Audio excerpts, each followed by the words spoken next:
Speakers from Chennai, Bangalore, Calcutta, and how could we leave our own city Jaipur behind?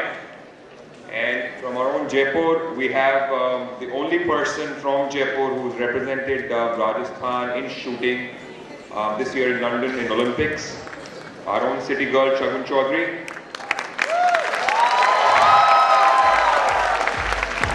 How important it is to excel in whatever you do. She has really excelled. She has a long life ahead of her, a long career ahead of her. She practices for long hours, spends a lot of time and money on her hobby. And here she is, Shagun, on a question and answer session with me. Shagun, please. Simple question, just so everyone can identify. How old are you? How old do I look? 18. Thank you. Perfect. I'm 29.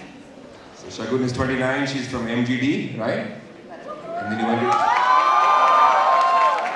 These ICGMs, I know they're from MGD. And then college in Delhi, right? I went to the university and I graduated from there. So when did you actually start to shoot? If it was up to me, I would have started in school, but there was always a tussle at home where my mom, the typical academician, wanted me to take up science in school and then economics in college and go on to be an MBA and Rhodes Scholar. That's the only sports attachment that I had with the subject. But I took it up slightly later. I took it up in 2001. That's when I shot my first national competition.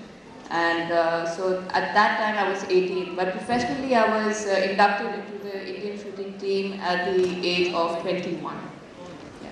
How many hours of practice back then when you started? When I started, since I was juggling college and shooting, I could only give about 4 to 5 hours. But sports is, if you take up sports professionally, you have to give in, it's a whole day process. You start off in the morning, you have your fitness routine, you have your mental training, you have training, you go back. I mean, it's a whole process that you follow. So it pretty much takes up an entire day. Entire day. Absolutely. And you're practicing for an entire day now, professionally? Now it's good to be back home, so I am taking a break for a bit, but I will starting on the 1st. Before you went for London Olympics, were you practicing pretty much for the last... I was practicing during the day, I was sleeping, shooting during night, so I was pretty much practicing 24 hours. Wow. So, talking about mind, preparing yourselves mentally, how important is that for any competition? What happens is in any sport, so to say, technically everybody is skilled to a certain level, which is pretty much the same level at a point of time. The person who actually wins the medal is the person who can last that 1 second longer than the others. And that's all that's where the mind comes into play. You have to be mentally strong to take on the stresses, thousands of people watching you, people talking about you, people watching your performance. So it's basically, I would say shooting, along with any other sport, is about 90% technique, 90% mental, and eventually 10% technique at a certain level. Wow. 90% mental. Absolutely. How bad or good is the media writing good about you or bad about any sports person for that matter, mentally challenging? How do you read? I mean, I've heard many cricketers don't read the newspaper or watch television because everyone is giving them gyan. Is it similar for you? No, I remember a lot of people, logging out from their Facebook accounts so that not to say what people are writing about them, even congratulatory messages during the Olympics, because they didn't want anything to trigger off a certain reaction. And so that's when you remain isolated, you remain aloof, and you don't want anything to bother you. So it actually depends from person to person, and it's your own, it's how you look at it. For some, it's very motivational if somebody is congratulating you, but again, at the same time, if there are, well, I haven't been through any, so thank God for that, any hate messages or whatever, I don't know how they would react. But if everyone is congratulating you or hoping that you would win a medal, don't you become complacent at a point? You don't become, see, then again, there are two ways to look at it. It's either you kind of get burdened by the expectation, or you really pump yourself up and you say, the entire country is behind you, so I have to go out and put up my best show and my best foot forward. Basically, a positive state of mind either way is very critical. For anything in life. Sure. So, now the family. Does that, obviously the family supports you and stuff like that, but is it overbearing at times, or it's all part of the game? My mom's sitting there, so I have to be a little careful about this. Yeah. Sorry, I know a few insights, so I'm going to... Yeah. So when I was in London, the only time I saw my parents were, even though they were there like 2 weeks in advance before my competition, the only time I spoke to them or took their call was after my competition. And I've told them categorically, when I go for World Cups and World Championships and they would like to see me, I am not your daughter till the time my competition finishes. Because you don't, what happens is with I don't know, well I am very, very attached to my family.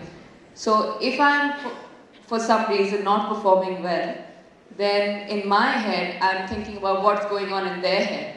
And so that kind of takes my focus away from my technique and what I really have to look at. And I have to go back, oh, are they comfortable? Oh my God, I missed a target. They must be thinking, Shagun, you're doing so badly. And then it's a complete shift in focus. That's what I stay away from. So I don't let it get overbearing anymore. I've ways to kind of deal with that. How do you deal with defeat? Let's talk about London. You didn't go where you probably wanted to go. All of us wanted you to go. How do you deal with that? I've had many defeats, like with every sports person. And my biggest, as of now, was the Commonwealth Games in 2010. Now imagine the scenario. It was the biggest games that ever happened to India. I mean, after the 1982 Asian, the biggest thing to ever happen to India in the sports arena. You were touted as the brightest prospects, but that particular year things don't go well for you because of certain reasons. Everybody has high phase and low phase. It was a low phase. I was in the team till September and I did badly in one selection trial and I went down to number 3. Only 2 make it to the team for the Commonwealth Games. I wasn't in the Commonwealth Games. Everybody spoke about it. They were like, it was the biggest blow to me. I could have either packed up my gun and said, forget it. I mean, I didn't make it to the biggest sport, biggest event that happened in my country, forget about the rest. But the idea is to pick up the pieces and move on. Went on to the Asian Games. We missed out on a team medal by 1 bird. And that's when I realized that, if you're lacking somewhere, I mean, there's something lacking in you and you have to fix it. So probably what I was doing wasn't good enough, and that's the reason I wasn't a part of the Commonwealth Games. But then what happened? I went on to become the first woman from India to go to the Olympic Games for the trap event. So I pretty much did that. And yes, the Olympics could have been better, but I'm glad I got there. I'm looking forward to Rio now. So you just keep moving on and keep moving on. Great. The other, question when you are practicing, when you're doing, just for reference on the sport that you are, and you just mentioned that you lost the team medal by a bird. 1 bird. So how many birds does the team shoot? Just give them a broad idea of shotgun shooting so that they know what we are talking about. How thin is 1 bird, how 1 second, in 100 meters? So what I shoot is trap. It's a part of clay pigeon shooting. We call the air rifle air pistol shooters paper punchers. Because what they do is basically, for them it's what I think most of you would be familiar with. There's a target which is 10 meters ahead of you and you're shooting with an air rifle which has what you call a chharra in it, and you have to try and get a 10. That's what Gagan, Abhinav, they all shoot. What I shoot is a clay target, which is obviously made of clay, and which is fluorescent orange in color. It flies at about 100 kilometers an hour. And I shoot with a shotgun, which is called a parabore, donali, as you put it. And that's what I shoot with. And the idea is for you to hit that clay bird at that 100 kilometers an hour and break it into like 1 million pieces. So when I say I missed the medal by 1 bird, that means out of 75 targets that I shoot, somebody took it at 68 and I shot a 67, or somebody, if I shot a 72, somebody took it at a 73. So that's the only difference. It's a 1 bird game. So that's the idea of the sport. Now the other thing is, amongst all these children, obviously they're all pursuing their studies.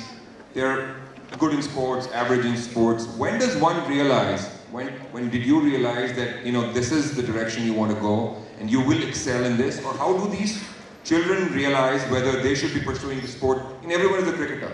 You know, my children are everyone. So when do they realize that they have the potential to go? I mean, is there a teacher? Is there a mentor? Is it? I think it's for them to realize and for the parents to kind of realize as well that the kids are actually walking in this direction, and this can, it's basically following your passion. When I started off, there was nothing. It was all hidden trials. There weren't any academies. There weren't any coaches. My father guided me all along. And yes, it took time. Now things have become better. The government's kicked in and is looking at sports as a bright future prospect for children. They are setting up academies, like for instance shooting, you have the Gun for Glory, which is in Pune, which provides ammunition, provides guns, provides coaches, foreign exposure, everything. So now it's getting better, but it's for you to realize, and it's not, whether it's shooting, archery, if you're passionate about something, I think you can do well in it. You just have to be passionate about it. But shooting definitely is not a poor man's game. It's pretty expensive. You know what we've been reading in the newspapers, and someone, I think Gagan said yesterday that you have to buy medals or something like that. Is that really true? It was true, but like I said, it's getting better now because we have institutions which are coming up, which are promoting sports, and they're getting the equipment. Yes, shooting is expensive. Why? Because the equipment is expensive. The guns are not made here. We have to import guns from Italy, Germany, so on and so forth, so they're more expensive. However, there are these institutions who provide these guns at a much lower rate. So in order to promote the sport, in order to get more youngsters, because what happens is if you don't pick up the sport at the right time, then you lose out on age. Thankfully, with shooting, I can go on till I'm 55 and I still shoot. That's not a problem. But other sports like tennis and everything, it's all about skill and stamina and all that, which takes a backseat as you grow older. So there are institutions who are providing all these facilities at a very nominal rate. So like I said, things are getting much better. When we talk about nominal rates, government kicking in now, how politics plays a role. When government gets involved, kind of there's a feeling selection in teams, selection in coaching camps has been marred with some grey areas. What is your experience? Is it existent? Well, it has been, and you know, where some people, not part of the main teams, but people are sent as the fourth person or the fifth person, in all, and it comes under foreign exposure. But now it's this pretty much a foolproof process where selections are made. Everything's posted on websites as to how the performance of the athlete how the athlete has performed in certain competitions. So there's no, if they have to cross-check, you can just log on and you can see exactly. And if you have a question, then you can mark it to the president of that certain federation. I'm sure to be honest. So before I go to the audience for their question and answers, what is the biggest triumphant moment in your career as a shooter? When I qualified for the London 2012 games, and I had absolutely no clue because I wasn't looking at the scores or anything. So after I finished the round, I was gunning for the quota. We get a quota in order to qualify. So it was the Australian and me who were actually shooting, and we were trying to win that particular quota. And I shot and I finished. And I was looking around because I didn't know what happened. My father came up to me and he said, "We're going to London." And that was the best. Emotional moment at that point? He cried. He cried? so you didn't cry, he cried. Huh? Yeah, he cried. So what's the other thing? You're the elder sibling in the house. What do you advise your little sister? So it's funny now, from Shagun, you're spending too much time in the ranges and everything. Now my poor sister Shreya has been advised to take up shooting and she doesn't want to. She wants to become a copywriter. So here I'm taking up her case, and you know, if she doesn't want to do take up sport just because I have, doesn't mean that she has to. It's basically what you want to do, what you're passionate about, because only then will you make a success out of it. And a moment in life that you'd like to forget? The Commonwealth Games 2008. Okay, so we know that. Okay, audience, questions are open. You can ask her anything you want to. Sports related, her experience related. You can see a couple hands there. When you started career for shooting, right? The most difficult phase of your shooting career, what was it? Like practicing and nothing is coming off, and you're getting a lot of frustrated and angry about a game. Did it happen to you? Because it happens to a sports person, I guess so. Absolutely, and it also happens when you're a girl and in a male-dominated sport. where everybody raises an eyebrow and says, oh, what's going on, you with the shotgun and everything. But yes, there are, see, I feel it's, somebody has to start and has to make that extra effort to kind of get somewhere so that other people, like for instance, Saket is an ethical hacker, and somebody looks at him and says, oh, you know what, I can do this too, because he's reached somewhere. So yes, it was difficult, it was, but I put all that behind me, and I'm glad I've reached where I am. That is shooting something all about practicing, or you can say that it comes from within a person, from birth, something like that? Is it something that you have to practice a ton and then you become a perfect shooter, or is it like you have that talent inside you since birth?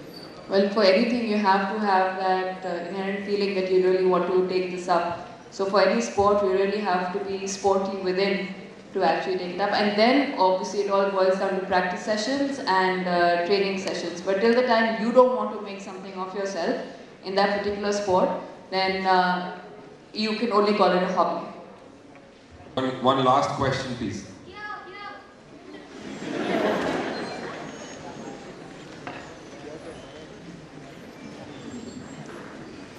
Hello, it's Radhe. Hi, Radhe. I want to ask that we as students, how can we change this game?